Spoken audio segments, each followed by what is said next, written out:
Mind Gap Podcast.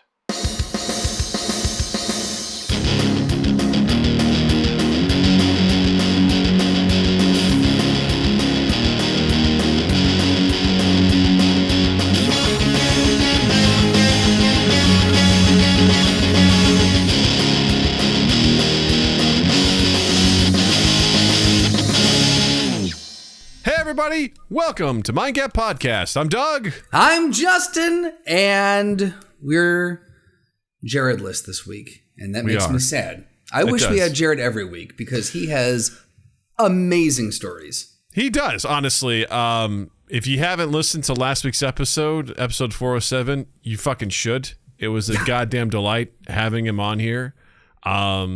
You know, just hearing him pontificate about different things like... And then I remembered I had included balls in the service. Right?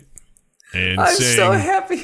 Saying such powerful things like... You've got to get your dick out. You know, just lots of powerful things. Really? It was great. It was riddled with so much fun stuff. We covered one topic that we wanted to cover with him. Yeah. It was so much fun. He's such a great guy. I'm so happy he's part of our community. Yeah. And it was an absolute joy to have him on here. So Jarryd, thank you for being on here. And if you haven't heard that episode, definitely check it out. It was a great one. We talked about huntsman spiders. We talked to him about getting his back crack and sack waxed. We talked a little bit about aliens. Chlamydia. Yeah.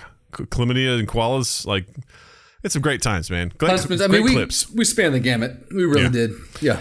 So much fun. So many things. I was like, I got to write down all these time codes. Like, these are so much fun. It was, I think, last week. So yeah, we tend to write down if we remember. We've got in our little notes thing that we have pulled up here. We have a potential clips section where we just make little notes. And yet, last week's was by far the most potential clips that we ended up with. Yes. I think we had 8 potential clips that we could easily pull. Each one better than the last one. Yeah, it was a lot of fun. And Jarryd is just such a great sport. Not only that, I appreciate him sharing stories, personal, vulnerable stories, you know, and being able to laugh about it. I think it's the best. Absolutely. So go check that one out because it was a fucking one for the books. It was fucking wonderful. And, you know, some people have been saying, hey, man, how can we support you? How can we support the podcast? And I have a very simple and free way for you to support us. And that is go to youtube.com/mindgappodcast and watch our stuff. Watch it, like it, hit the subscribe button, and comment on our stuff. That is the easiest thing you can do, the simplest way you can support us. We're really trying to drive our traffic through YouTube, and that's kind of like our goal, you know, our goal to sort of get partnership status with them. So if you could do that and just on the regular, when we post something, hit the like button. If you haven't, hit the subscribe button.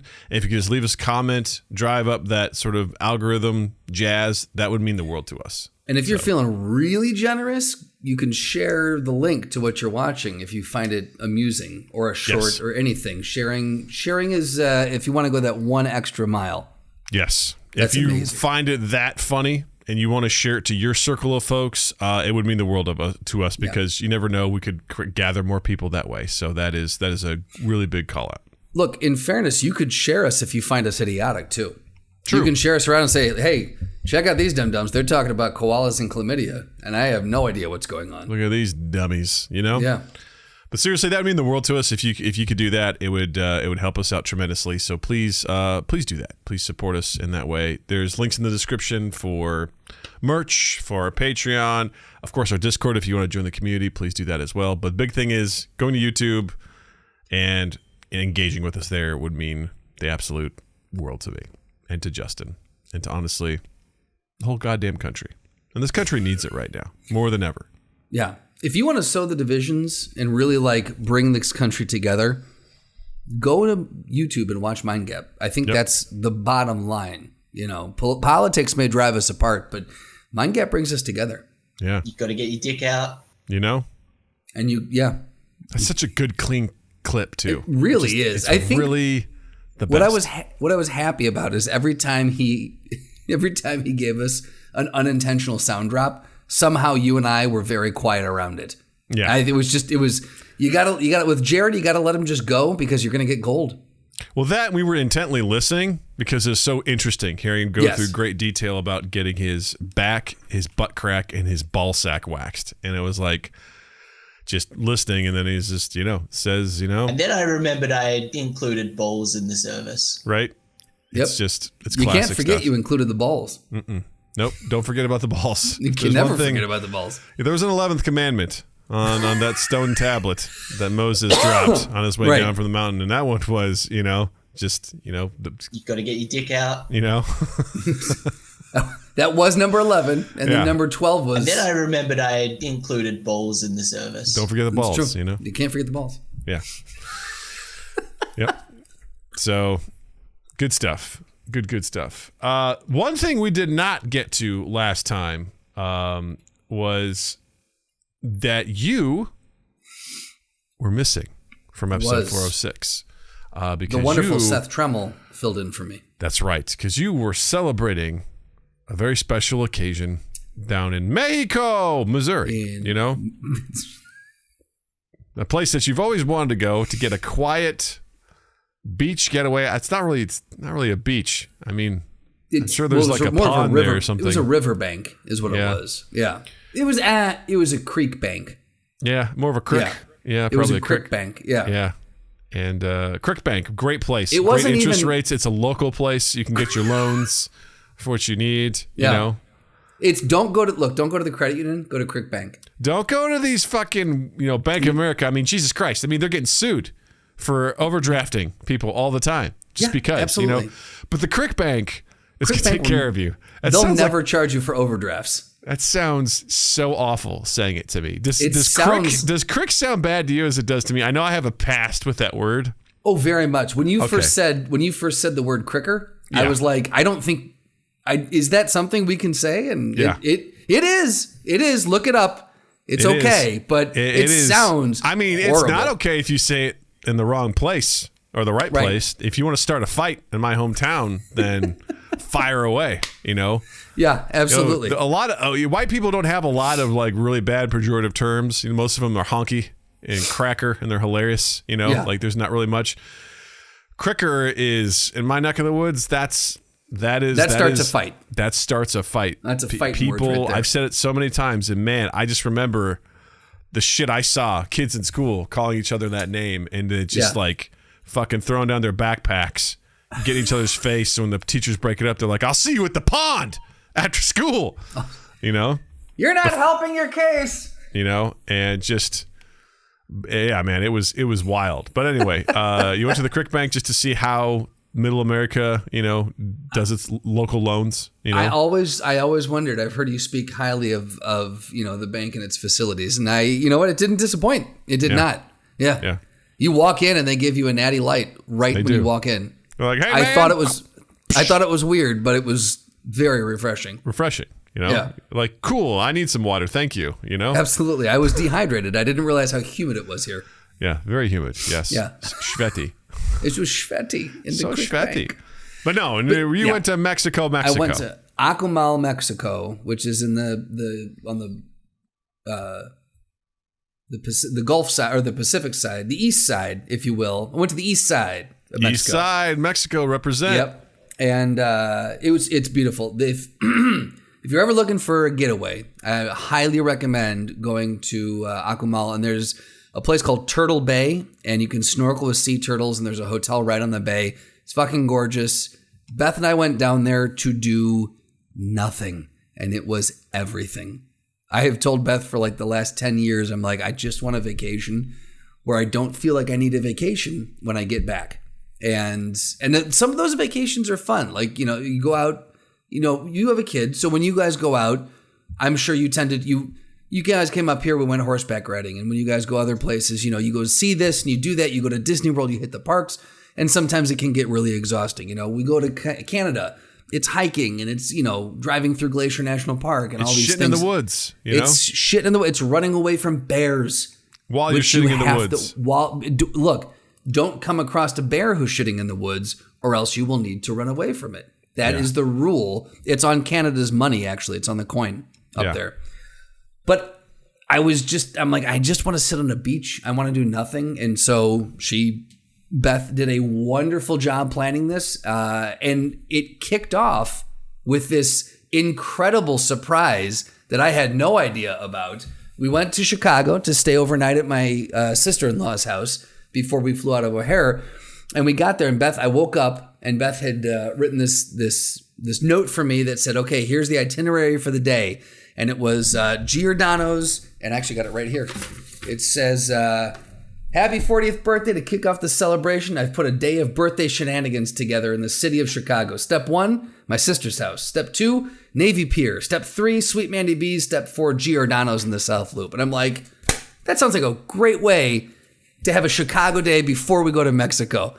And I was thinking, she was like, I absolutely thought that you were going to figure it out.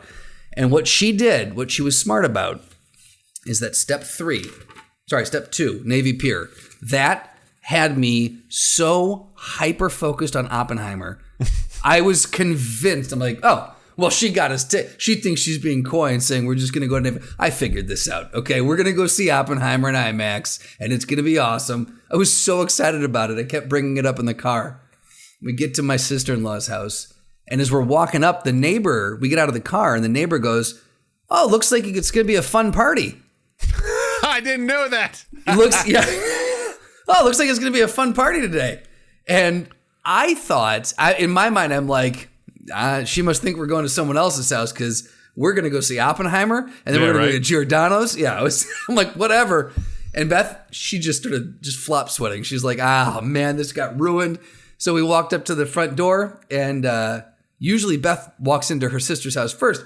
We stopped, and I waited for her. She goes, "Go ahead." And that was the moment where I was like, wait, this is different. This is not usually the chain of events that happens. So I walked in, and then it was everybody. Doug, Jill, and Natalie were there, which was fucking awesome. We had Bob and Beth and Milos.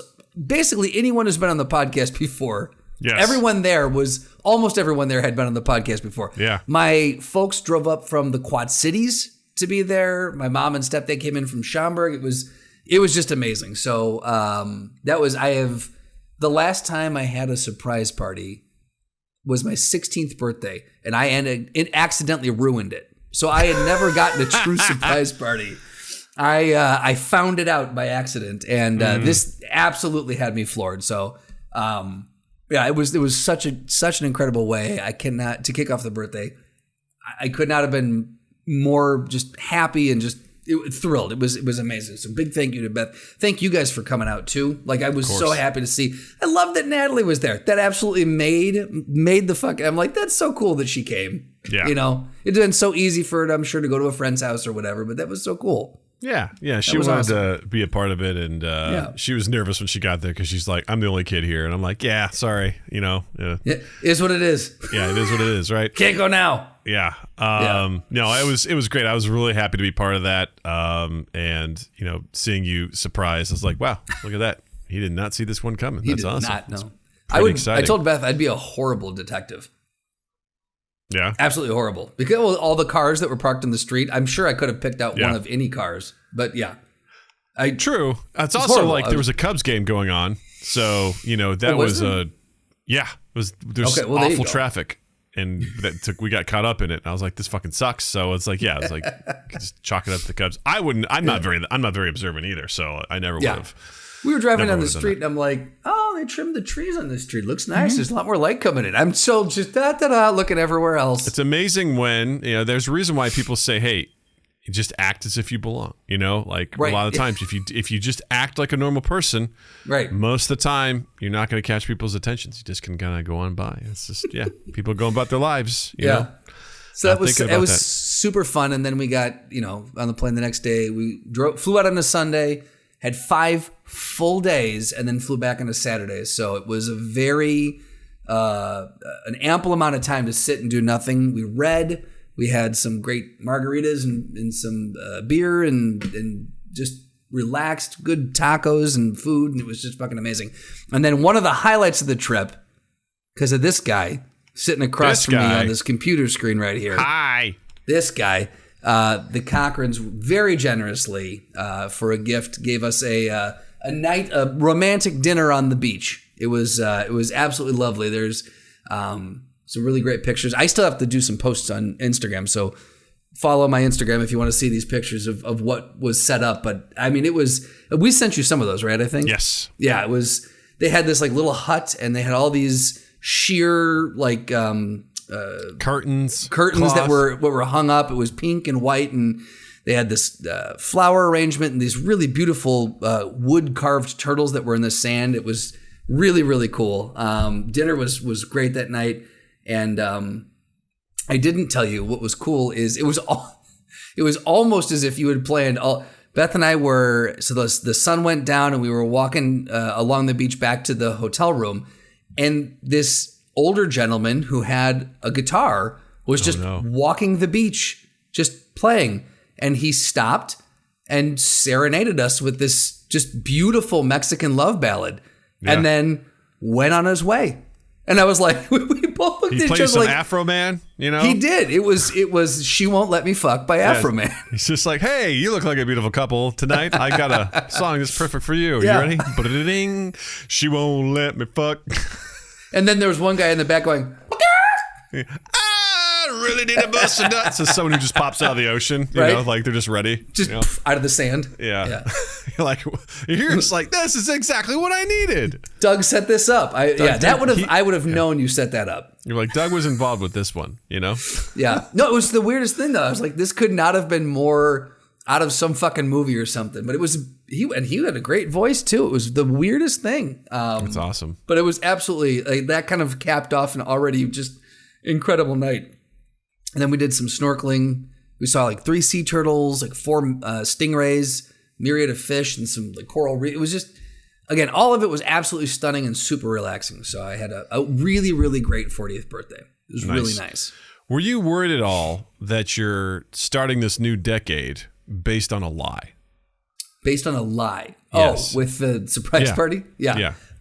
One of the people that's closest to you in your life lied to you, and that's how you started your new decade. No, and I'll tell you why. If it had happened on my birthday, yes, but I ended my 30s on a lie, and I was okay with that. The new decade started. There you go. The new decade started clean. There you go. That's a good way. And I was okay with that. Yeah, that makes sense. I do think that it didn't count though because I wasn't in the country. Ah, that's so true. I That's how that don't works. know. I need to call Mexican time's different. Right, and that's I don't.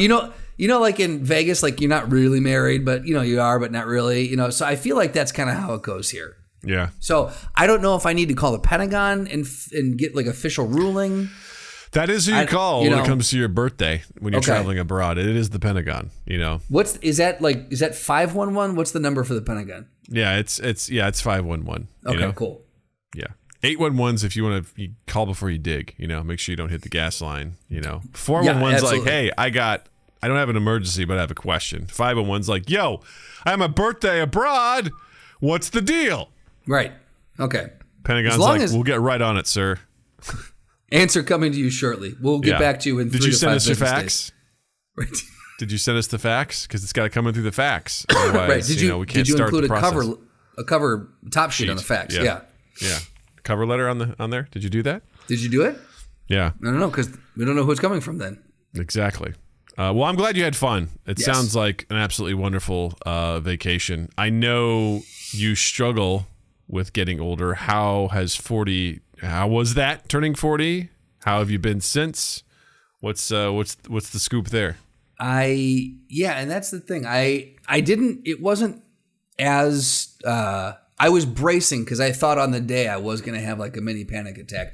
There have been moments in leading up to and then just past where like when I think about it or when there once I can't remember what the situation was, but I recently had to say, I'm 40.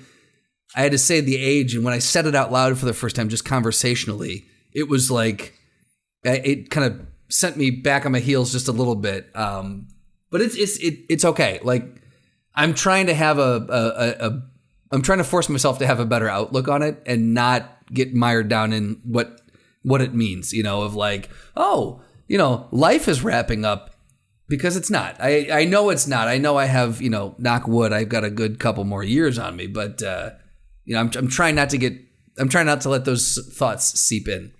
Yeah. I've definitely They've been knocking at the door, but yeah, I've been doing pretty well. I just don't understand how you haven't had those thoughts. Like, you were excited to turn 40. Yeah. You're like, I'm ready to kill. Let's keep the train rolling. Yeah, man. Let's go. Let's move on. Let's do this, baby. Yeah. The show must go on, baby. Have you haven't like dipped into those thoughts at all, or had I only any do existential like when my body hurts a little bit. Okay. You know, like I've got an achy knee, an achy shoulder, and things like that. I'm like, fuck, this is where it starts. You know. Yeah. And I'm being active and things like that. I'm like, yeah, this is how it starts. Like, you can't do the same things you used to do, and I'm watching, videos of The Rock working out. I'm like, yeah, unfortunately, that's not going to be me. I'm going to try. He got a jump start. Yeah, that guy, he's always done it and he's still doing it. So, yeah. I definitely, with that sort of stuff, I get a little sad when I'm like, fuck, I kind of took that for granted, the ability to move around with reckless abandon and not really consider, how to do things properly or like what that means. And I've always said, like, I always take the stairs because I know someday I won't be able to, versus like the elevator and things like that. I'm like, someday I'm going to struggle with this probably. So I should just take them now where I have the opportunity to do that. So that stuff kind of creeps in. But for the most part, like, while I don't want to fast forward to it, I'm looking forward to retirement, You really are. I am looking forward to retirement, man. Fuck work. Well, I'm looking forward to not working. I just don't want everything else that comes with retirement, Yeah, well, I'm saying, like, from that perspective, like, being like, yeah, see you later work, like, whatever. I don't want to do that anymore. But also, like, I'm excited right now because, Nat's getting older, and each year, each day, whatever, she's just, like, grown into something else. So, like, I'm excited to see, like, what she becomes. Right. I could care less about my fucking goals for the year and my job or whatever. Like, I just whatever. It is what it is. But I get excited to see like what she's gonna be up to, and we were on a bike ride yesterday, and she was just like, I'm trying to get her like really comfortable riding her bike, and the other day she's gotten so much more comfortable. She used to struggle taking turns. Now she's doing it really well. She's got one of those shitty little kid bikes where you have to press back on the pedals to stop. Yes. I'm like, we got to fucking get you a real bike. Yeah. She's getting better with that. And she's like, Dad, I really like going on bike rides. I think we should take our bikes with us so we can bike ride in different places. And I was like, now we're talking. Yeah. Now we're talking, kiddo. And she's just talking about, saying stuff like we did again tonight. She's like, Dad, I love you so much. I'm like, fucking love you too. Like, stop it. I'm trying to drive my bike,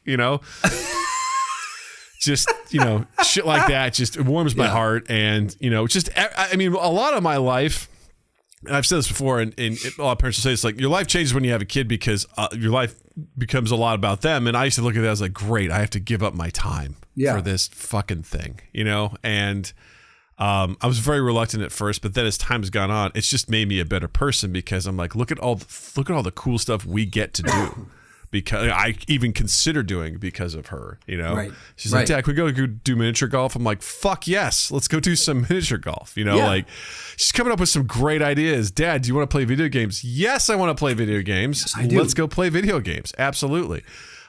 Just all sorts of cool stuff like that. She has ideas for things, every once a week we go out to eat, and we do a rotation of who gets to choose where to go. Nice. And like this week it's her choice of like where we're gonna go, what we're gonna do, and just I don't know, man. It's just so much fun. Just also really cool thing. One of her friends from school, that girl's mom, is really into like gardening and whatnot, and she had like caterpillars that she was like feeding and stuff like that, and then they cocoon themselves. And they were going on vacation. Like, can you look after these fucking caterpillars as they're like becoming butterflies? That's what that post was about. Did Jill post something about that? She posted with Natalie with butterflies, and she said, thanks so-and-so for letting us watch them. I'm like, you watched butterflies? How does that work? So there were 10 cocoons in this little thing, and they're like, hey, we're going on vacation. Can you just like keep track of them? They're probably going to hatch while we're gone. Yeah. And it has been the coolest thing. like watching these things, like I've seen it before, but you forget. Yeah. And like watching these things come out, like, and I never get to see them exactly, but it's like I can see them when they've just come out of their cocoons and they're just like acclimating to their world, stretching their wings. And Natalie's absolutely fascinated by it. And That's she's cool. taken to like putting them on her finger and then letting them go, releasing them out. And it's been such a cool thing having her watch this thing that she's read about and heard about. Now she's witnessing it. And there were 10 goddamn we've seen 9 hatch and 9 have been released. There's 1 left. And just her getting all excited about it. There was 5 in one day while she was at camp. 5 of them just busted out of their prisons. That's crazy. I picked her up. I That's go, really guess how many cool. butterflies are out? She goes, how many? I go, 5. She goes, 5? I'm like, yeah, we got to get home and see them. She's like, okay. So all that to say is, do I feel a little bit older? Yeah. Like physically, I can feel it a little bit, but internally, I'm still a little turd bucket, you know, and I always will be. And it also gives me just refreshing thoughts, as we've covered before, is that I'm like, oh man, my parents didn't know what the fuck they were doing either. Like, nobody knows what they're doing. You assume that there's some age where you're going to be touched on your head and then you're going to get this enlightenment and you're going to understand everything there is to know about the world, about being an adult. And it just doesn't happen. You kind of take it a day at a time. You try to fucking figure it out. There's some things you get, other things you don't, and everyone's different. And that's okay. What I get disappointed by is seeing people who are our age and older and they act like children in a bad way, where I'm like, Sure. what do you, I hear stories in workplaces where people are just being the absolute biggest whiny little babies. I'm like, oh wow, is this like a 25-year-old? They're like, oh no, they're 55. Like, what?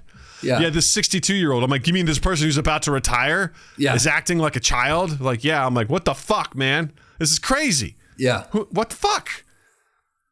I don't know, man. I assumed at some point we would all get past that, but I'm like, oh right, I'm probably gonna be that age, and I'm still gonna be like, I would like to think I'm not gonna be that person.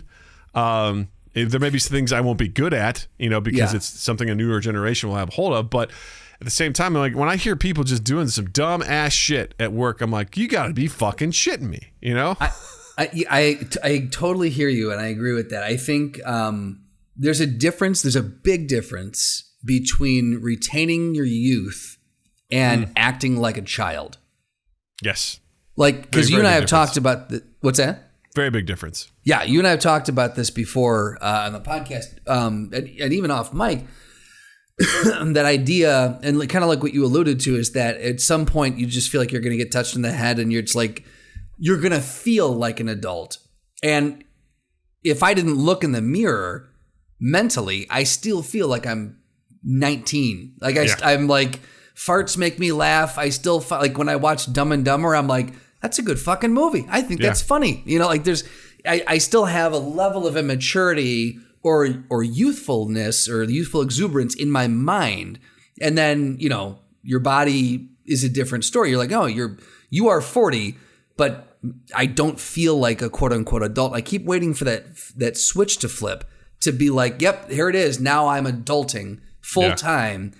And I think that's good. I think it's a good thing which also makes me realize that our parents probably had that feeling, probably still do, because I don't think that that's ever going to change. So I feel like that's something that most people kind of hold on to. It's just not really talked about. It's just kind of it's an unspoken agreement that everyone's just there. But the big difference between that and acting like a little asshole, acting like a spoiled brat, acting like you're actually 19. Yeah. And that's, and it's like, no, dude, if you're in your adult years and well into your adult years, then there's a way to hold yourself in public, and it needs to happen.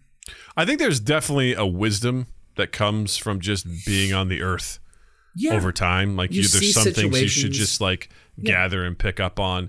And then there's, I would hypothesize here is there's a generational divide with how people think things should go, what they were used to, and how things have rapidly changed. And I think there's an issue with that sort of stuff. Like I'm going to go on a little bit of a tirade here. I am sick of the good old boy way of like running a business or corporate America. Oh, and let's do it. Let's get into it. I'm over it. I'm over the idea of like the fact that there's people out there that just they will not commit themselves to the program of remote work. They keep trying to be like circumvent it. It's like, no, this is what people want. I sent Jill an article the other day from the Wall Street Journal that talked about organizations that lean into remote work find more and better employees because employees at this point in time favor remote work over being forced to go in. That is the rule of law. And any place that refuses to acknowledge that, they're on the losing side of this. They will be, because people have gotten a taste of this and they're not giving it back. They refuse. They refuse to do it. And we've talked ad nauseum off mic about the benefits of this and why it makes sense to do it. And the people that are like, nope, you gotta come into this place, this real estate that we've overpaid for and overinvested in. We've got to justify its reason for being. So you need to be in here, because there's people that also believe if I don't see you in person sitting in a desk, then I don't know if you're being productive. Right. Which is such an absurd, bonkers way of, I'm just like, listen, if someone's a shit employee, you're going to find out one way or another. Whether they're in the office or they're working from home, they're going to be a shit employee, and you're going to find out. All right. So whether or not the idea that, someone's working from home, now they're going to be a bad employee. I'm like, no, they always were a bad employee. So, fucking get your head around it, Yeah, they were just a bad employee. They were just better at hiding it in person. Yeah. Yeah. I think the other thing is, what a way to treat your employees like children. Yeah. What a way to say, like, hey, we don't trust you. We have to monitor you, or else we don't trust you doing your work. I'm like, we're all fucking adults here. And like you said, if you don't pull your weight, it's going to show. And then guess what? You're fucking shit canned. Done. Yeah. It's going to happen. Yeah. I also despise the idea of, I've heard someone talk about in their workplace, there's just this idea that you always have to be chasing something in your career. Like, what's the next? Where are you going to next? Yeah, do you want to do this? Do you want to be this next thing? And they're like, no. Actually, I'm fine where I am. And that is looked at as, you don't care. It's like, no, I'm really good at what I do. I have no drive. I don't want more responsibility. Right. I don't want more of this stuff. This old-fashioned idea of you have to become a manager to grow in your career is insane. It's absurd. Absolutely. And I fucking reject it wholeheartedly. And there's a lot of places that are, that talk about that. When someone first brought that to my attention, I was like, holy shit, you're right. Like, the idea is like, I got to get to that manager spot because that's where the money is. Right. And statistically, it's true, right? Because you're managing people, but it's a different skill set than an individual contributor role. If someone's really good at sales, they're fucking killing it at sales. That does not mean they're going to be a good sales manager. No, absolutely not. Just like if someone's an excellent athlete, doesn't mean they're going to be a good coach. Yeah, absolutely. That's not how that works. They are two extremely different skills. And so there's starting to be an understanding, at least the good places are like, yeah, these are two very different skills. Sometimes they correlate, sometimes they don't. And I'm a big proponent of like, hey, is this person doing a fucking amazing job in their role they're in right now? Yeah. And they want to keep doing it, then find a way to reward them for that. Don't just be like, sorry, you're capped here. Yeah. That's as far as we go. I'm like, well, what can we do to figure out a way to keep them here? Because they're an asset. They're doing great work. How can we challenge them? How can we, find ways to motivate them? And that's another thing. Everyone just assumes people are motivated by money, which is not always true. Sure. People often is the case, but is not a hard, fast rule at all. The idea that people think everyone is motivated the same, everyone communicates the same, and everyone works the same. It's just it's such a huge fallacy. And the idea of like, sometimes it is about the money. Sometimes it's like, hey, I know what I'm worth. Fucking pay me what I'm worth. Right. Other times it's like, you can throw all the money in the world at me and I'll burn this place down. I don't give a fuck. Like, I hate this place. I hate everything about it. I hate this job. This culture sucks. Money's not what I need. Right. Or sometimes it's like, hey, I need to change my role. I need to change my position. I need to change my job because what I'm doing right now is I'm motivated by change. Right. And so understanding what people are, because I heard a story recently where someone really wanted to get into this new role because they wanted the responsibility of that role. And there was a senior leader who was like, sounds like someone's just wants more money. It's like, if you knew this person, And if you talk to them on a regular basis, you'd know they're significantly interested in this role, being client-facing, getting an opportunity to do problem solving. And yes, this particular role does come with an increased in pay. But if you sat down and actually talked to them, you'd realize they're not just chasing a paycheck. Right. It's more complicated than that. I would, yes to that, yes, and I would also add to that the idea of chasing a paycheck being a bad thing. Mm-hmm. Like, I think it always cracks me up when it's it seems like all you care about is the money. Sometimes it's like, yeah, if you stopped paying me, I would stop coming here. I'm not doing this because I'm in love with this company. I'm doing this because I get a paycheck. Now, I'll find things within this that also are fulfilling to me, and it might not be my only motivation, but I do love I love it when the managers or the people in the executive levels are just like, well, is it just about the money to you? I mean, again, I'm not doing this for my health. It's complicated. There's because both. If I'm underpaid, I know that, and you know that, and that's something that needs to get rectified and fast. Yes. Because if it's not rectified, resentment builds, and then it's going to get to the point where you're going to get me where I need to be, but it's going to be too late. And there's also, I noticed, a huge disconnect between like senior leaders and senior executives and everybody else. Like there just seems to be this massive, and I think on multiple levels within our country. Yeah. Like most government people don't understand what people want. Politicians don't know what people want. Like there's this disconnect. Out of touch. And in the organization where you see these people that are just, you see them make decisions. I mean, one of my last companies, man. Oh, God, SMS Assist, baby. I'll name them. I'll name drop them. I'll name drop those sweet babies. They were, oh my God, they would make giant assumptions about an entire department. And they'd be like, these guys are ungrateful. I'm like, are you sure about that? You sure? You sure about that? You sure about that? I'm like, have you thought and asked yourself why you think they're ungrateful? Yeah. Is it because they're overworked and underappreciated? The fact that whenever they get a call or an email from their manager, it's because they've done something wrong. They don't get recognition for shit. Yeah. You offer them pizza parties when they're at their lowest for morale, like. Yeah, like it's a 7th grade birthday party. Yeah. I mean, it's in like, they're ungrateful. It's like, I mean, right. I can see why you would think that, but have you asked yourself to dig a little deeper and be like, why do I think they're ungrateful? Yeah. And the idea that someone's like, you should be fucking thanking me that I gave you a job at this organization. You should be, you know what? You should be paying me to fucking step foot in this goddamn building, this overpaid, overpriced piece of property. Yep. That we're doing purely as a flex, that has no value on what we do.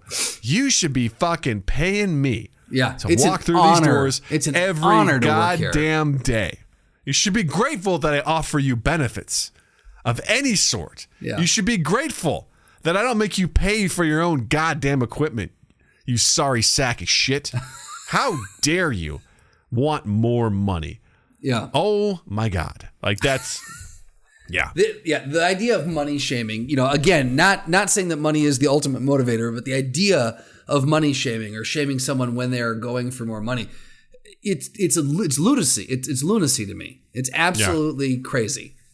I used to struggle with it early on. Obviously, the idea of like, I'm underpaid. What are you going to do? I struggled with that at the hotel where I was not only doing my job, and I'd say doing my job well, I was also training people as they came in because that's what I wanted to do. And the people that I was training were getting 50 cents more an hour than I was.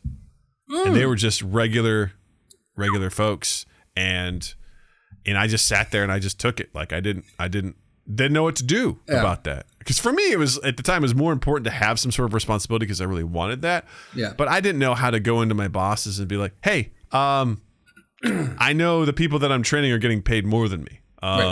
That seems like a problem considering A, I've been here longer, B, you can rely on me, C, I'm actually training them, I'm taking more responsibility. Like, training is outside my normal purview. So I am going above and beyond what you hired me to do. Mm-hmm. And for the record, I want to do this. I would like to keep doing this. So how do we, I could do it in a good way.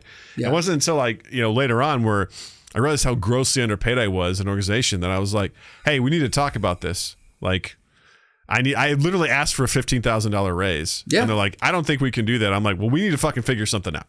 Right. I'm not saying I get this all at once, but they're like, well, budget and whatever. I'm like, you don't understand.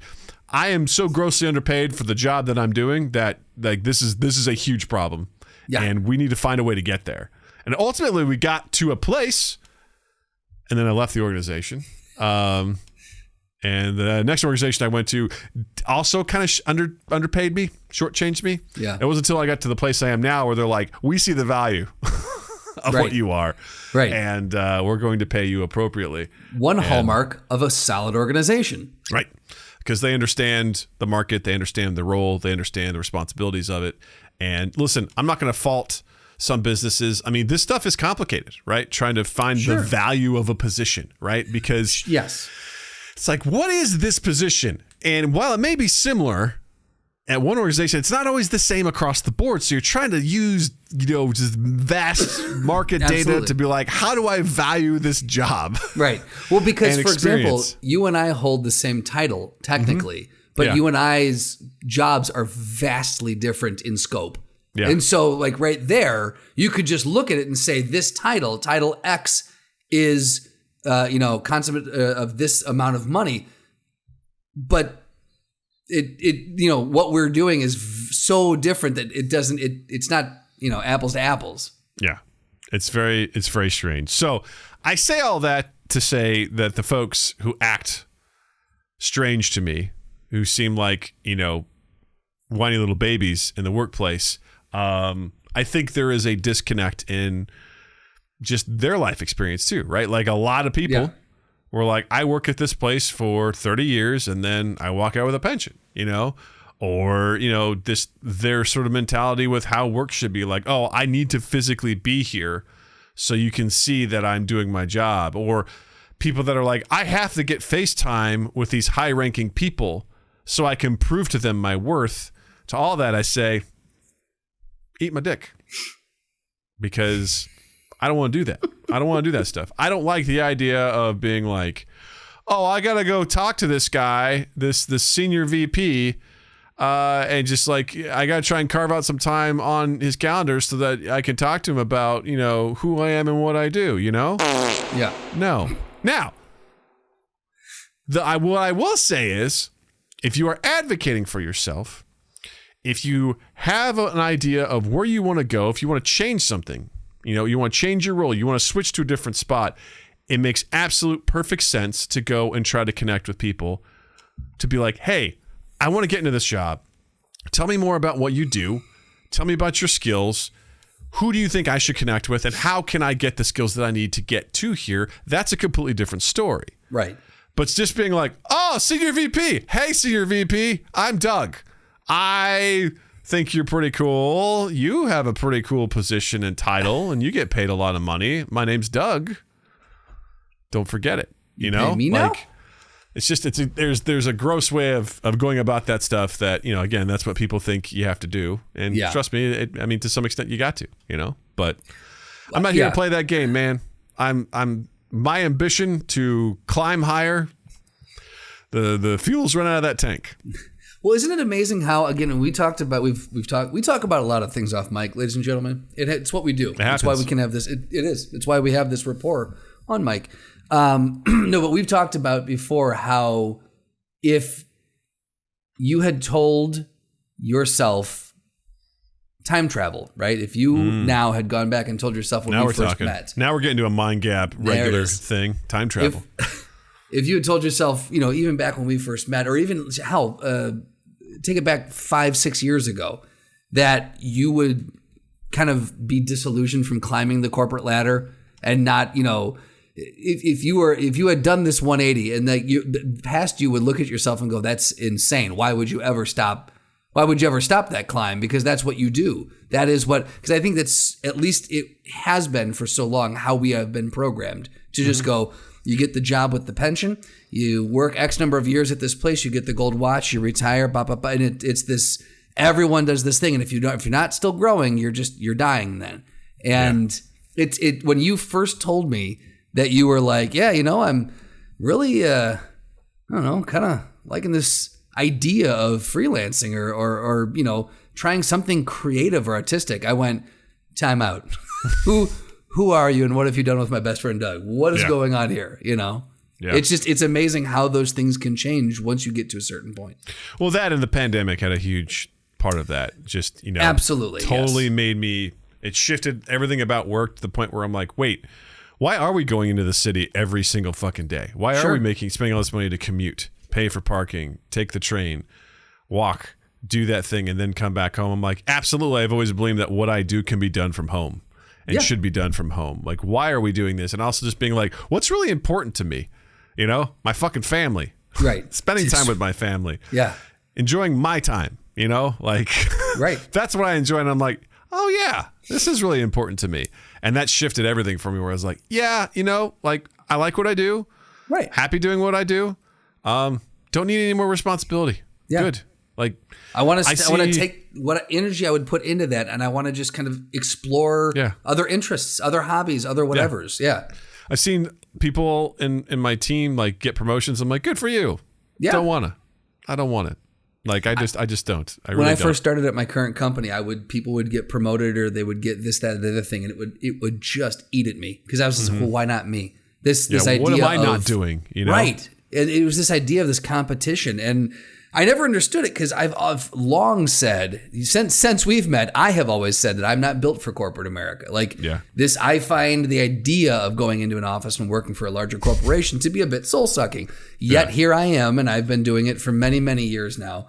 But it was always weird to me to think, why is this having such an emotional effect on me when I don't care about it? And it really takes a while to sit there and think about it and figure it out. And the pandemic was a great catalyst to really push that light years down the road and go, oh, okay, yeah, it doesn't matter. And so now when someone gets promoted, I'm like, that's fucking great. Good for you. You must have done something great to deserve it.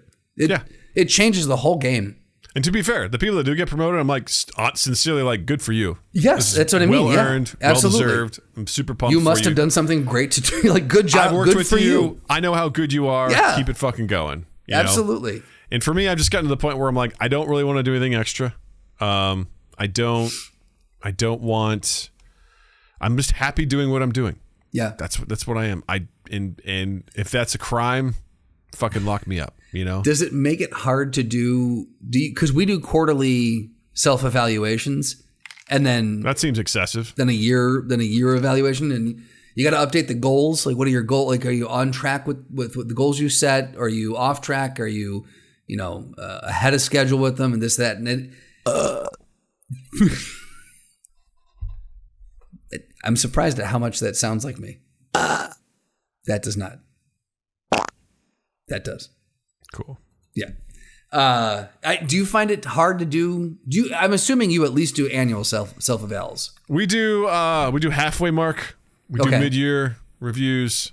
We can ask other people we've worked with for peer reviews. Okay. Which is kind of nice. You know, you pick people to be like, hey, what's good about me? What needs work and things like that. What's good about me? What do you hate? Yeah. What do you hate? I just find it hilarious because I'm always like, once a project's done, I fucking forget about it. Yeah. It's done. And they're like, all right, so what are you proud of so far? Like, what's one thing you're super pumped that you did this year? And I'm like, I don't fucking remember. Right.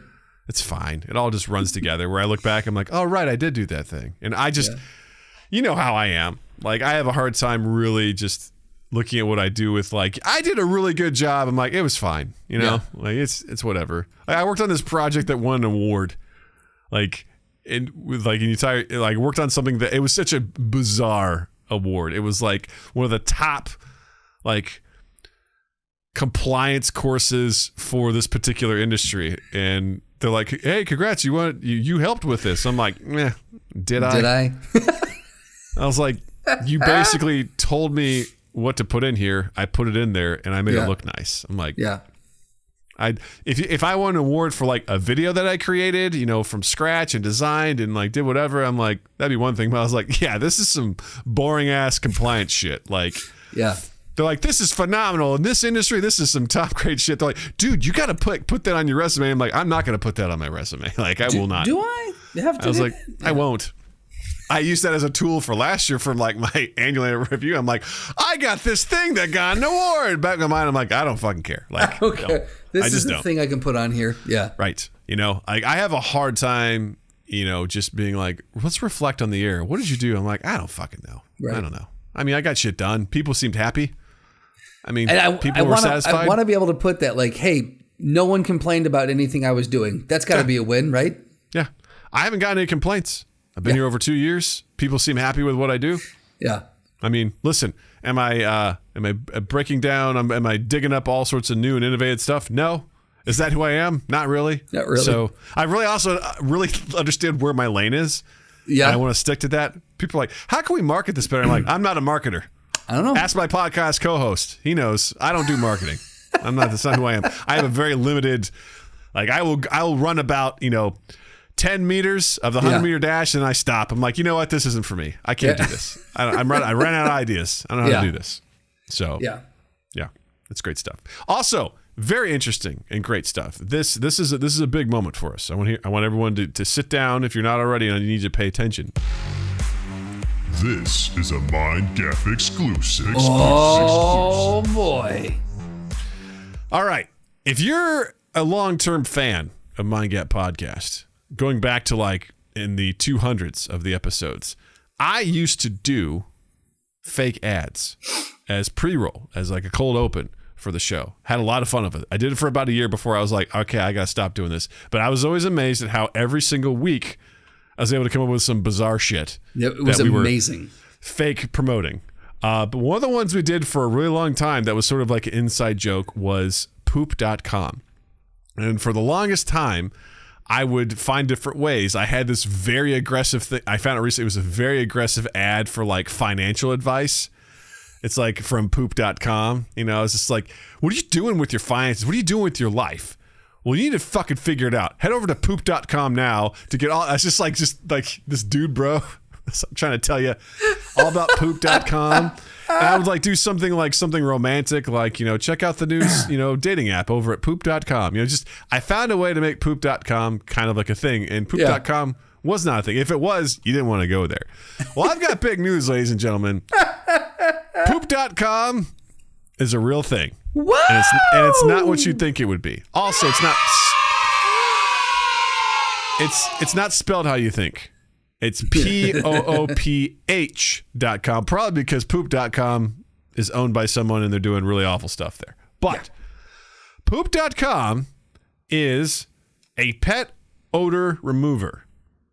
It's that's the name of it. It's poop. And that takes the stink out of the equation. That's right, ladies and gentlemen.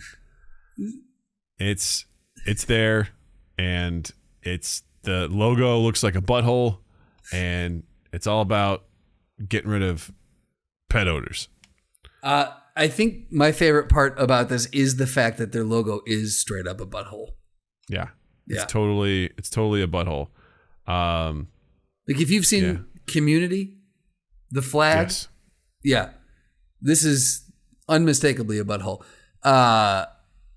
I'd like to think, I don't know when they were formed, but I would like to think that our podcast influenced this. I like to think so. I mean, I love this. In fact, until I'm told otherwise, I'm going to say it did. I love how this has like a little thing that says poop trademark science.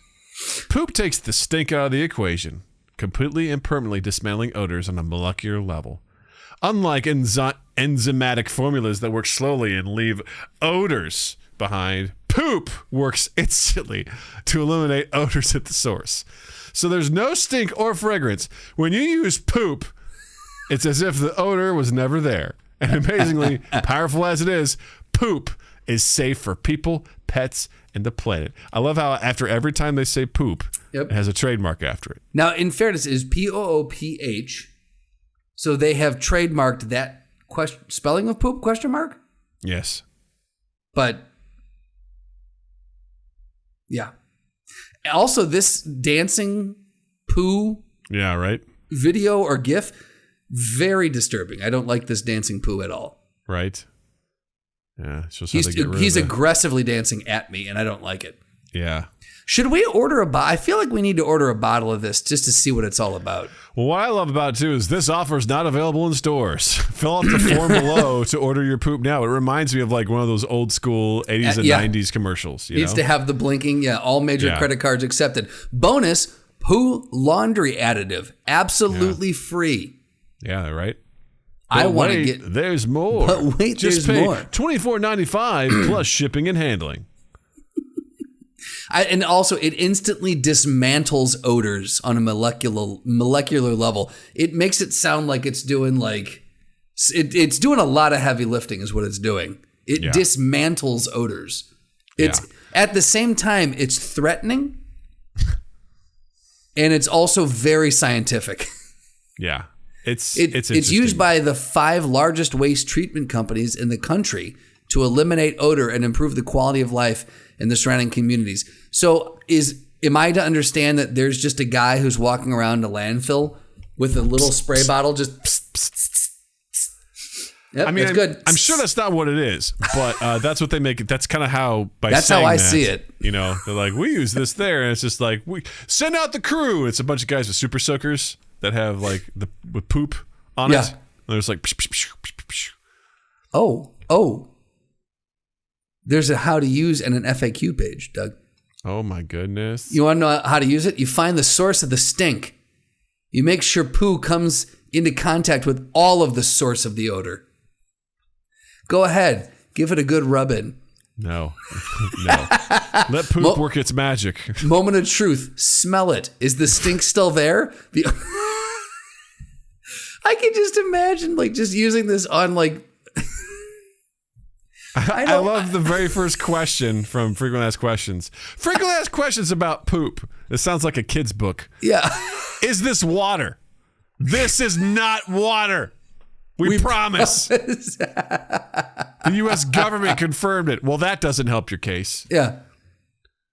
Why isn't there any fragrance? A better answer. A better question is, why does everything else have fragrance? Wait. The last sentence of that first one. Yes, it tastes and smells like water.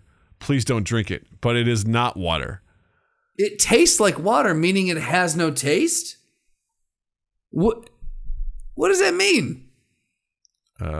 Interesting. I tried it. Why didn't it work? Poops science works. False.com. Yeah.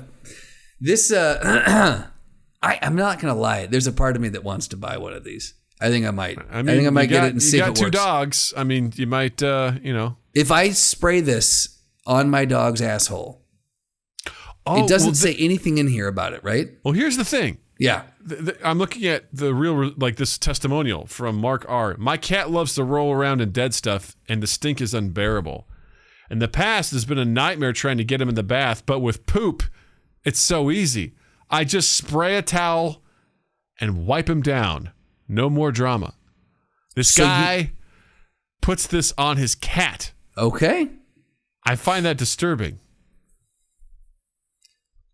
I accidentally stepped in poop and tracked it to the carpet. And oh my God, the smell was so bad. We poofed it, and it was amazing.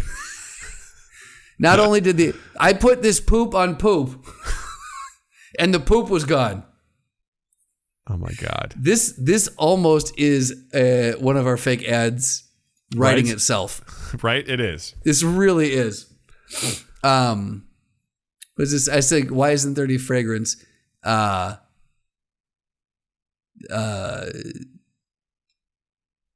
fuck it. We could go on this for hours. Yeah. Anyway, so this is brought to you by based on the poop.com. testimonials, it sounds like this is just for pets. Well, I guess it is. It's the pet odor remover. Yeah. I think that's interesting that because I'm getting they also use this in landfills and recycling centers. I'm like, why is this just for pets then? Well, anyway. Wait a second. I'm sorry. Serena W. Our dog Timmy goes to potty on his own in his private bathroom we set up for him. What? You heard her. I don't know. You heard her. Yeah, why aren't any recycling centers leaving reviews on here? Yeah, right. I don't trust this. Seems like a scam. Yeah, right. Why don't they have jobs available? Because I would work for poop.com. Dude, can you imagine that? That's something I would put on my LinkedIn. on your resume. Yeah, that goes right to the top of LinkedIn. Hey, gang. Hey, out there. What's up, hustlers? You getting that bag? Well, I'm getting that bag. And where I'm doing that is at a place I couldn't be more stoked to join. I'm joining the team at poop.com. Oh, my God. Fucking amazing. I would love to do it like an about us, like how we started. Why did we come up with poop.com, Yeah, that's the thing that this website is missing. Is an about us section. I want to know who invented this. Who is the CEO of poop?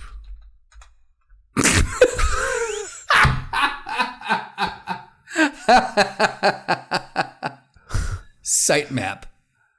Dude, okay, this makes me laugh even harder. Did you find the answer? I typed in who is the CEO of poop. Yeah. And the first answer, the chief executive officer of poop, is Dwayne. I'm assuming Thompson. Okay. But it's spelled THO, PSON. I think this person did a typo on their LinkedIn. What'd you say? Who is the CEO? It's who is the CEO of poop? Yeah, Dwayne. Oh, interesting. He spells. Oh yeah, wrong. but the DallasInnovates.com says Jeff Berry becomes the new CEO. Oh, sorry, that's Poopery. I apologize. How dare you? Different thing. Well, they've only got 9 employees and 73 followers. So Dwayne Thompson. You gotta put that pause. You gotta put that pause in there. Dwayne, you spelled your name wrong. Dwayne, No, I don't trust your product if you spelled your name wrong. I did not. That's how it's spelled. Dwayne? It's Greek. It's Greek for we clean your dog. 0 followers. Experience. Chief Executive Officer, poop.com. Full time. Yep. Hey, man. When you're managing poop.com, it's a full-time job. Dealing with poop is a full-time job. Dwayne, what do you do? I run poop. I run poop. Is that like running the numbers? It's like, no. Nope. I run poop. I run poop.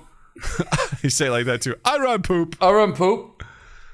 Is it a question? I run poop? I don't know. I run poop. I run poop. Jesus fucking Christ. Well, I say this about this product is it seems like a very practical. It does. Product, It does. You got something stinky, poop will get the poop out, Yeah. Poop. There's one way to fight poop. It's with poop. It's with more. That should be. That's the tagline. That's the tag. Fight poop with poop. There's only what science has proved. There's only one way to fight poop, and that's with poop. Hi, I'm Dwayne Thompson. You got the questions, we got the answers. All you do is ask. Practical.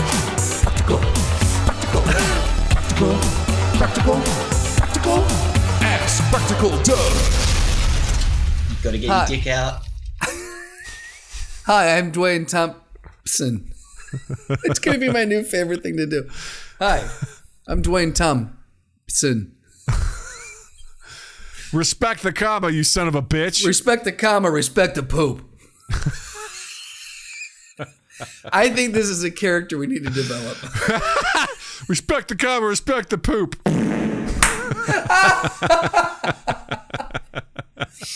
Mr. Johnson, That's Thompson. Asshole. hey. We'll get to the butt in a second. All right. Well, if you've never been here for our Ask Practical Doug segment, welcome. Where have you been is my question. So Ask Practical Doug.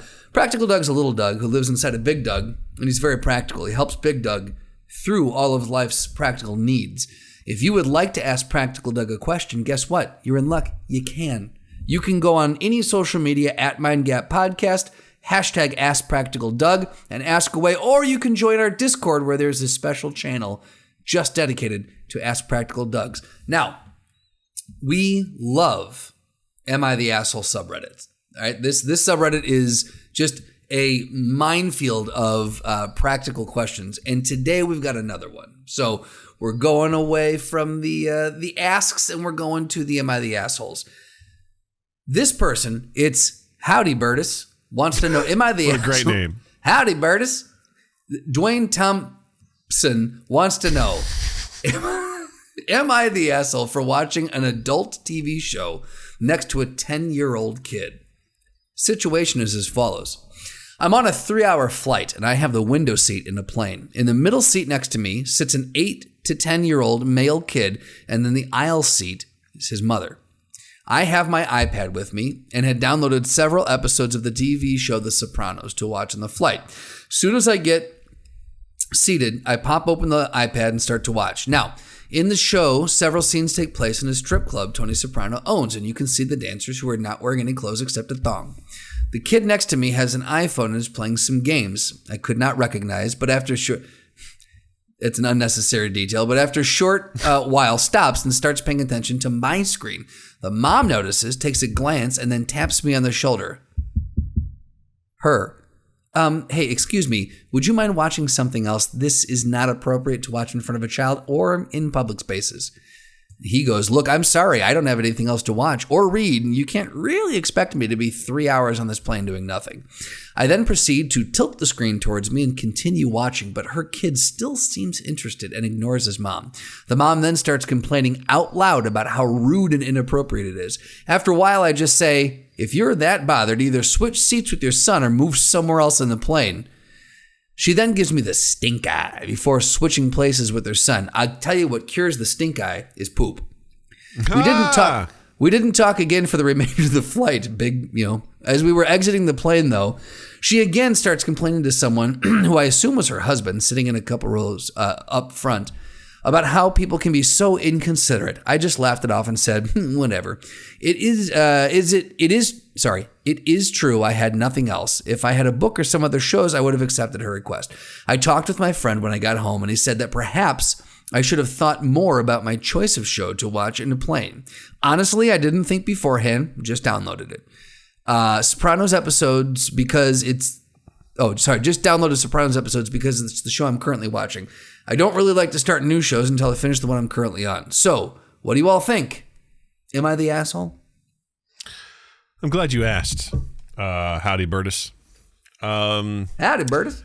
Howdy, Burtis. I am emotionally triggered by this because of the parent. Okay. Because the parent... That's a pretty audacious thing to say, hey, can you stop doing what you're doing because my kid's here? Mm-hmm. Now, there's a couple situations where that'll happen, right? Where I think that's necessary. One of them happened when Jill was pregnant on the CTA in Chicago, and we just got out of a doctor's appointment. We were heading back home, and these guys were lighting up a marijuana. A marijuana. They were lighting up a marijuana. They were doing the weed. And I was just like, I go, hey guys, can we not? And this guy got in my face. He's like, what'd you fucking say to me? I go, listen. I'm like, dude, she's pregnant. I was like, I don't care if you guys do it. Can you just do it somewhere else? Do it in another car or whatever? I'm like, I don't care. It's just like, she's pregnant right now. And like one of the guys was like, oh shit. He's like, I've got a kid. And he started showing me pictures of his kid. And I'm like, wow, this is uncomfortable. And then the guy that was super aggressive was like, let's go, guys. He goes, man, if that was me and someone started smoking around my girl, he goes, I would have knocked them the fuck out. I was like, you're hard to read, man. Like, I don't know what to tell you. Are you giving me permission to swing on you? I don't. You were mad that I told you not to, and then you're like, man, if I was you, I would have punched me. And I'm like, okay. Go smoke the marijuana. That will help. Yeah. Are you guys smoking the marijuana? So like stuff like that. There's times where I'm like, hey, can you not? Right. Like if people swear around my kids and they're strangers, I'm not gonna be like, excuse me, do you mind not dropping the F-bomb around my child? I'm just gonna look at her and be like, hey man, yeah, don't say that. Yeah. I'm not gonna try and control what other people are doing. And when it's like a flight, okay, you're in a cramped space with someone else. Kids shouldn't be looking at that stuff anyway. Like, because my advice to Natalie would be like, hey, do me a favor, don't look at that other person's iPad. They're watching a show that's not for you. It's, let them enjoy it and whatever. I may say like, hey, listen, if you wouldn't mind just tilting that away or whatever, like that's cool. Totally watch it. I just, I'm going to talk to my kid too, but if you could help me out here, that'd be great. That would probably be the most I would do. Or I don't think the switching seats thing's a bad idea either. Yeah. Put a buffer in between. That's cool. Like whatever. Yeah. Oh, what's the matter, Mom? You don't want to sit in the middle seat? Right? Huh? You don't want to sacrifice for your child? I think it's pretty rude. And again, always the caveat with this is we're assuming we're getting the whole story here. Absolutely. From this perspective. Yes. But assuming this is true, I think it's pretty rude to be like, hey, can you not watch that? Like, again, he's not watching porn. That's a different thing. Yeah, absolutely. Yeah. I mean, if I could recognize the show, I'd be like, all right, cool. Yeah, whatever it is what it is. But if it's just straight up porn, I'm like, hey, man, wrong place. But I downloaded it. That's weird. That's weird that you downloaded it. Do you have a playlist? Do you have the best of? Because that's strange to me. And you're doing it right now. Are you planning on jerking off next to my child? That's what's strange, going on? Yeah.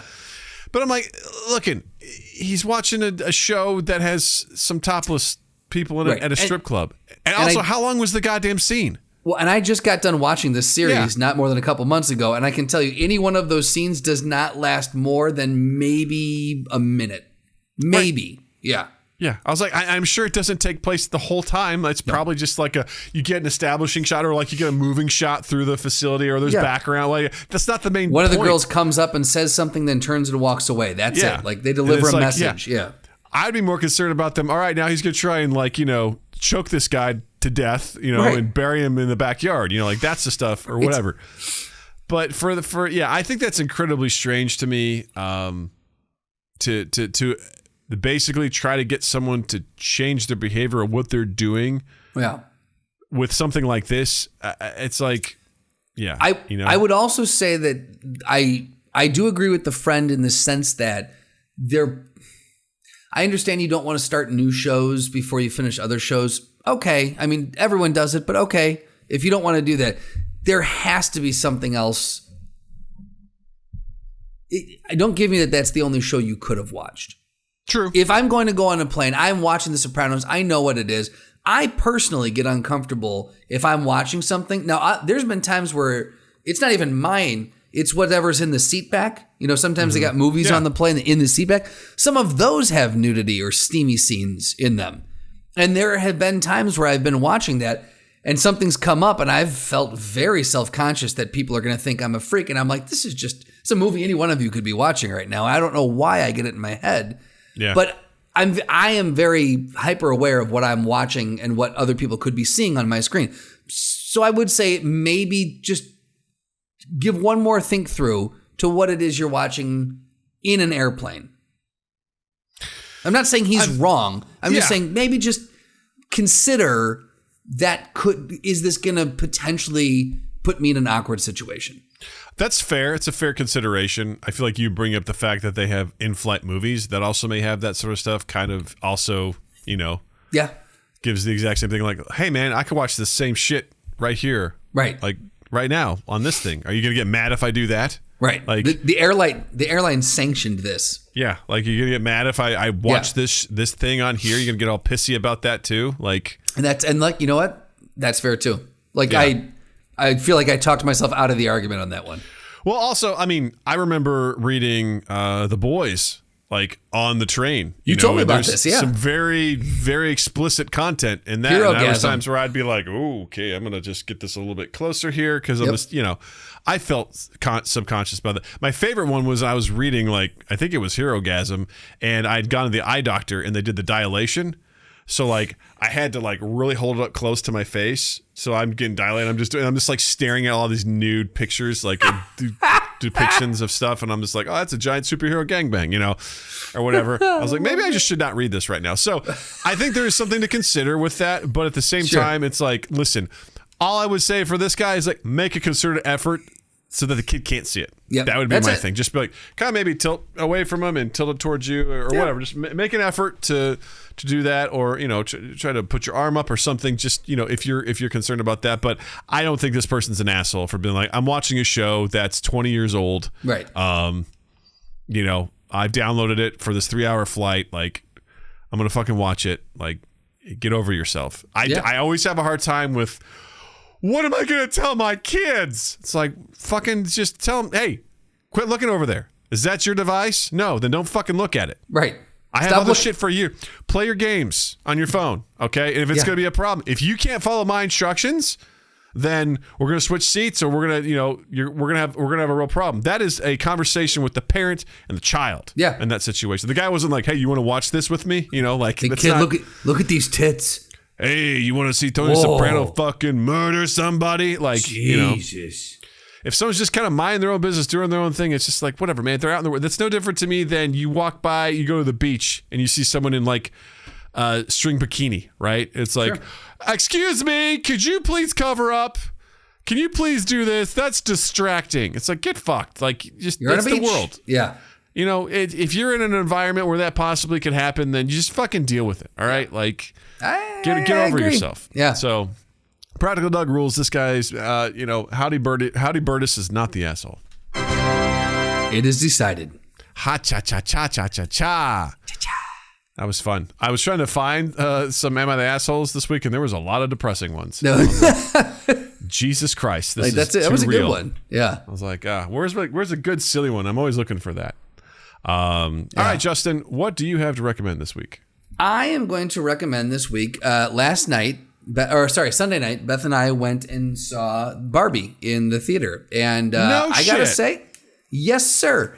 I gotta say, I enjoyed it. I first and foremost, huge congrats to Greta Gerwig, because she's the first female director who has grossed $1 billion in the box office. Hell yeah. And that's fucking amazing. And look, the movie's it's not a perfect movie. It's not without its flaws here and there. All the butthurt alpha males who are out there going, no, she's hating on men. The butthurt boys are out. The butthurt boys. Jesus fucking Christ, relax, guys. It's a Barbie movie. It's just relax. No, it's not. Also, you might want to reconsider. If you really listen to what it's saying, you're kind of proving its point. Stop. Also, do you think this movie was made for you? Stop. Yeah. Chucklefucks? Do you think this movie was made for you? Yeah. No. Probably not. Yeah. The fact that Ben Shapiro's like, I'm going to this movie to tear it to pieces. I'm like, you could just not go and not give him your money. Yeah. How about that? Yeah. How about vote with your wallet? You douchebag. Yeah. Congrats. You just helped Greta Gerwig get over that benchmark. Yeah. Way to do it. You made the pal. movie that much more popular. Thanks. Yeah. Way to go. No, is it a flawless movie? No. Is it a really fucking good movie that brings up some fantastic points and approaches them in a really creative, out there, fun, cool way? Absolutely. I was amazed at how, some people have argued is it just one giant, ad for Mattel. Sure, you could. I mean, Mattel's name is all over it. They use it. They use the logo. They have stuff in the Mattel headquarters, but at the same time, they take the piss out of Mattel big time. So like they are very. It's a very self-aware movie, and it, like I said, it does a really good job at kind of skewing some interesting concepts that between feminism, matriarchy, patriarchy, what it means to be a woman, expectations, what it means to be a man, expectations. It's just it is very interesting in that regard, and I will also say, just visually, Gerwig had an incredible vision for this, and she executed it to the nines. So well done on that regard. I heard some people describe this as Black Panther for white women. Do you agree with that assessment? Oh man, I'm saying yes, but not. I'm assuming that they're saying that to be kind of like trying to like pejorate, like really trying to like crank it a little bit. They described how like the circumstances of both movies are pretty similar, and that there's a world that's closed off from the rest, and that yes and no. They made what I assume is probably some loose connections to like try to be like, hey, these are two movies that have some similarities. It'd be really great if we tried to draw the parallels. I'll say someone this. Broke it down. I was like, I haven't seen it, so I don't know for sure, but I thought it was a funny thing. I'll say this. It is a very funny analogy.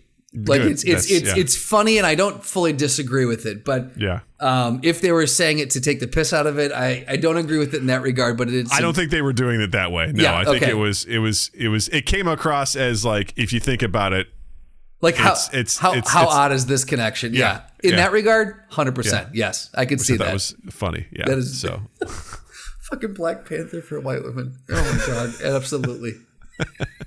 I will say this: when it comes out on, I know you're not too keen on going to the theater with it. I won't. Maybe give it a shot when it comes out on. I'll check it out on streaming. On a streamer. You know, I'll check it out on streaming. Yeah.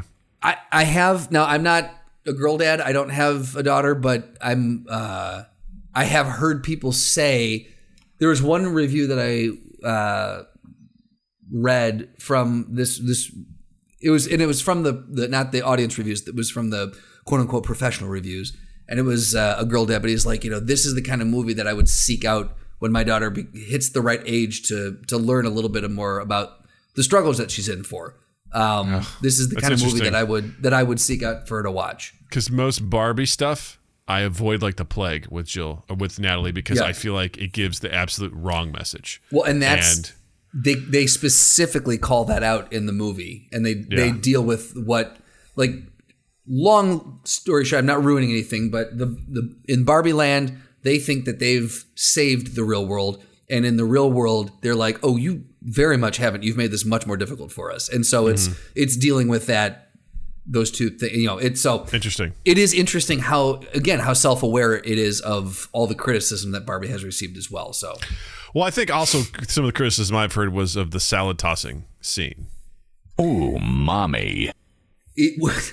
Have you ever tossed a salad? There's a lot of umami flavor in that. Mm-hmm. Yeah. There's a lot. I mean, it depends. It depends on the salad. It all depends on what they ate that day. But dude, is the lettuce clean or does it have E. coli? These are things we have to consider. Yeah. Doug, what do you got? I am going to recommend the new Teenage Mutant Ninja Turtles Mutant Mayhem movie that just came out. I took Natalie to see it. Which was awesome. I took her out of camp a little bit early. She was all pumped. She's like, "You pick me up early?" I'm like, "Yes, we're gonna go." And very fun movie. I grew up with the Ninja Turtles. I'm not like a diehard fan, but I watched the cartoon. I watched all of the movies. I even saw what was the Turtles concert. I didn't see it in person, but whatever it was, like rocking out of our shells. Yep. I did too. I did too. Sir. So I was definitely a pretty prolific part of my childhood, but all the other reboots that happened, like with Michael Bay and all that other shit, and I'm like, nah, I'm good. Something about this because of the art design of it, the fact that it was, produced by Seth Rogen. Yep. I was like, this looks cool. And we saw a trailer before a movie that Natalie went to. She's like, can we go see that? I'm like, yeah, I'll absolutely go see that with you. It's a really good, fun movie. Nice. It has some heart. It's got some Spider-Verse vibes to it. I was just gonna say I wanted to know if there was if you could draw kind of parallels between the two a little bit. It's not as strong as Spider-Verse. Spider-Verse is superior in pretty much every way, but it tells a really good story, and you get the vibe that these are actually teenagers. Right. Like, I feel like in all the other stuff, I'm like, these are just adults. Like I don't see they're not teenagers. Like they are actual teenagers, and I love their all their different personalities. I think I asked Natalie, I go, which one was your favorite? Yeah. For me, it was Raphael. Like for Raph you? was, yes, for me, it was Raph. Like I was like, I just love the way he's portrayed. And there's some really good humor in it. And, it was great. They had some great voice actors. It was solid. It's a solid I gotta know film. what was Natalie's favorite. I'm trying to remember which one she said. I think Donatello, I think was the one that she liked. Yes! He was my favorite growing up too. I like Donatello. But it was really great. One of my favorite is that Michelangelo likes improv, and there's like an improv joke in there at one point in time. Like he loves comedy, and that's like what he loves to do. It's so good. So that's so cool. It's a real solid film. I highly recommend it. If you're a fan of Ninja Turtles at all, or just nostalgia or whatever, I highly recommend checking it out. At the very least, check it out when it comes out on streaming. I think you'll be pleased. You'll enjoy it. It's a good time. It's an hour and 40 minutes that you'll be happy you spent. Perfect. So good. So well done. I also like the music a lot in it too. It was really well done. It had some good stuff. So pretty solid. Real quick announcement at the end of the show. There will not be a podcast next week because I'm going out of town. So sorry, gang. There's gonna be a little bit of a hiatus, but we will be back the following week with a very special guest. Very excited to meet with them. It'll be really great. It'll be a unique one. We've never had them on before. It'll be a pretty big deal. So be sure to come back and check out for that. But in the meantime, do what we said. Head over to youtube.com/mindgappodcast. Check out our episodes there. Check out our shorts there. All that sort of stuff. Like, subscribe, comment, get involved with that sort of stuff. Share this stuff around. Help us achieve our goals. Check out our Patreon and link to the Discord and our merch, all in the show notes and in the description down below. And also, I forget to mention, the last couple of weeks, I also host a live stream on Fridays.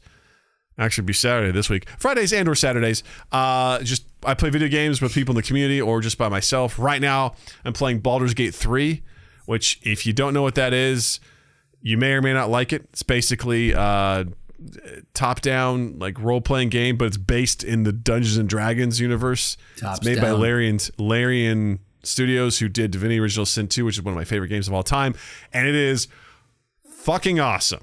If you ever want like a pretty darn good D&D experience in a computer game, this is it. You actually it makes you roll digital dice to see whether or not you succeed or fail on certain things, and wild shit can happen, man. Absolutely wild shit can happen, and you can be as creative as you want with it. I've seen people put like a stack of 45 crates together and push it over and kill an enemy. Like, it's insane. I mean, there's just endless stuff that can happen. You actually get to decide what your genitals look like in the game. Oh, fun. It's very interesting. It's very interesting. Didn't expect that, but okay. Yeah, no one did. But it's very, very interesting. So come hang out with me for that. I'm playing with folks in the community. We're having a good time, fucking around, finding out, just running into traps, all sorts of shit. It's a good time. Really, really good. So be sure to check us out there. All of our social media is at MindGap Podcast, and also check out Justin online as well. On Instagram at Justin_Michael, spelled Mikel. It's the fun way of spelling it. While you're in the online realm, any place where you can find and listen to podcasts, you can find and listen to us. We'd love it if you could rate, review, share, subscribe, all those things. And then twoeast8th.com, and then 2east8th on all social media, loveandimprovfilm.com, loveandimprovfilm on Instagram. Fantastic. Well, everyone, I want to say, we'll start at the top. Justin, thank you. Douglas, thank you. Viewers and listeners, thank you. And you all have a dandy fucking week. Mind Gap Podcast.